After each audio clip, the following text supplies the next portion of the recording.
Bonjour et bienvenue encore une fois sur notre chaîne Génévan Slimane. Dans cette vidéo, on va parler des conditions en algorithmique, juste pour les débutants. Bien sûr, pour exprimer la condition, on utilise si. Voilà, donc comme dans l'algorithmique aussi, on utilise la fonction si. Ok, et on a trois cas possibles. Donc le premier cas, on parle d'une alternative simple. Et le deuxième cas, on parle d'une alternative complète. Et le troisième cas, c'est donc les choix multiples. Donc pour cette vidéo, on va parler juste pour les deux premiers cas, où on a donc une alternative simple. Et le deuxième cas, une alternative donc complète. Donc pour l'alternative simple, donc on a cette syntaxe. On a donc cette syntaxe si condition alors réponse. Donc dans ce cas, on aura donc une seule réponse. Si donc la condition est vérifiée, on va exécuter donc cette réponse. Ça c'est alternative simple. Donc pour le deuxième cas, pour l'alternative complète, on aura donc les deux choix, ou bien les deux réponses pour une condition. Ça donc l'alternative complète. Si donc la condition est vérifiée, alors réponse 1. Sinon, on va exécuter donc la deuxième réponse. Ça donc ce qu'on appelle donc l'alternative complète. On va donner des exemples. Donc pour la première alternative, alternative simple, donc si condition à la réponse, par exemple, si on veut que l'ordinateur donc affiche si un nombre entré donc au clavier est positif. Voilà. Donc on va mettre donc, si par exemple un nombre donc qui est a, donc si a est supérieur à 0, alors qu'est-ce qu'on va écrire? Donc on va afficher, par exemple, on va afficher A est positif.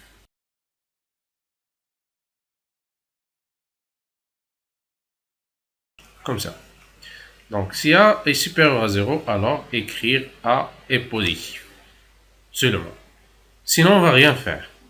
Voilà, donc on ne va pas ajouter la deuxième réponse, bien le deuxième choix. Donc on va se contenter donc de ça. Ça s'appelle une alternative simple. Donc pour la deuxième alternative, donc en utilisant donc le même exemple, donc mais dans ce cas on doit indiquer les deux réponses. Donc, si A est supérieur à 0, alors comme première réponse,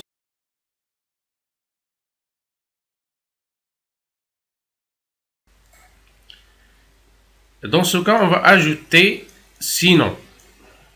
Donc, pour la deuxième réponse, puisqu'on est dans l'alternative complète. Donc, sinon, écrire A est négatif, par exemple.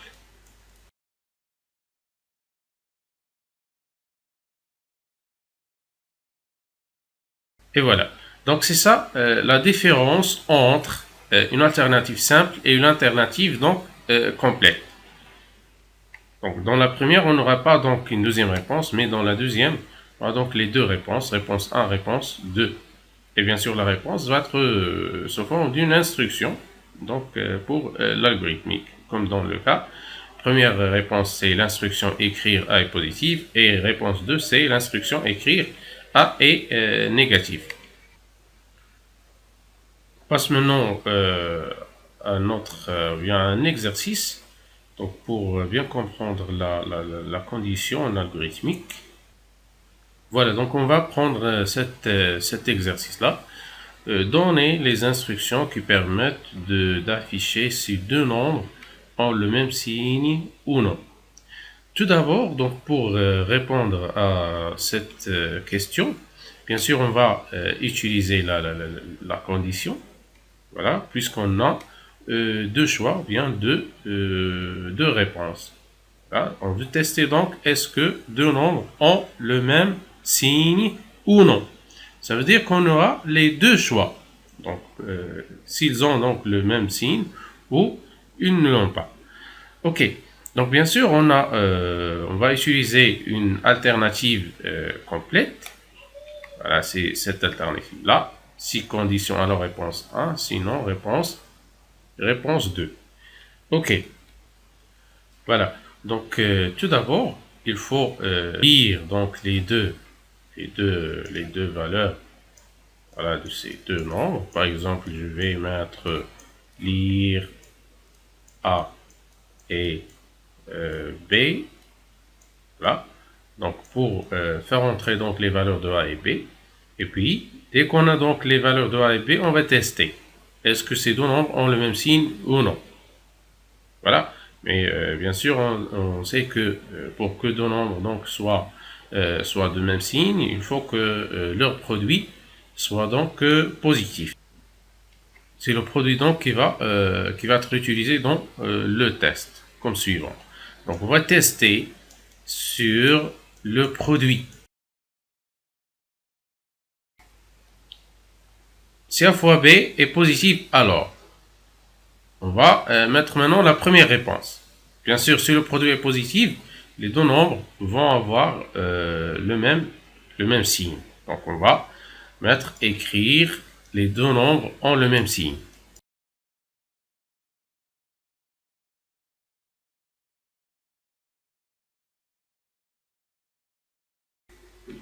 Voilà.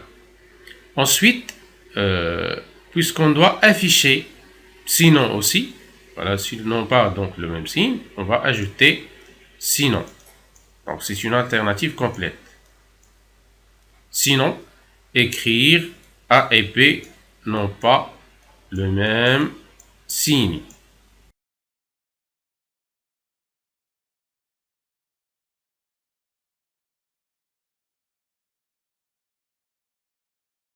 Et voilà. Et bien sûr, faites attention aux guillemets. Donc là, il faut que A ne soit pas entre les guillemets. Et bien sûr, et n'ont pas le même signe, donc c'est un message, doit être entre guillemets. Et pour séparer donc le calcul et le message, on doit utiliser des virgules. Donc faites attention pour cela. Et maintenant, donc, je vais vous donner l'algorithme complet. Voilà, donc ça c'est l'algorithme complet. Bien sûr, on commence toujours par le mot-clé algorithme, ensuite le nom de l'algorithme, donc j'ai nommé donc c'est l'algorithme signe d'un nombre, puis les variables utilisées dans l'algorithme, on a utilisé juste deux variables, A et B comme entier, ensuite le mot-clé début, et puis lire AB, bien sûr on doit faire entrer les deux valeurs, et puis on teste sur le produit, est-ce que le produit est positif. Dans ce cas, A et B ont le même signe, sinon A et B n'ont pas le même signe, comme on a vu donc dans l'explication. Voilà, donc c'est comme ça, on peut utiliser la condition, mais ça c'est juste, comme j'ai dit au début, donc c'est juste pour les deux premiers cas, l'alternative simple et l'alternative complète. Donc dans les vidéos qui suivent, donc on va voir l'autre cas, c'est le cas des choix multiples et bien sûr les boucles, les listes, ainsi de suite. Veuillez donc vous inscrire sur notre chaîne pour ne rater pas donc les prochaines vidéos. Voilà donc c'est la fin de cette vidéo. Merci et à la prochaine.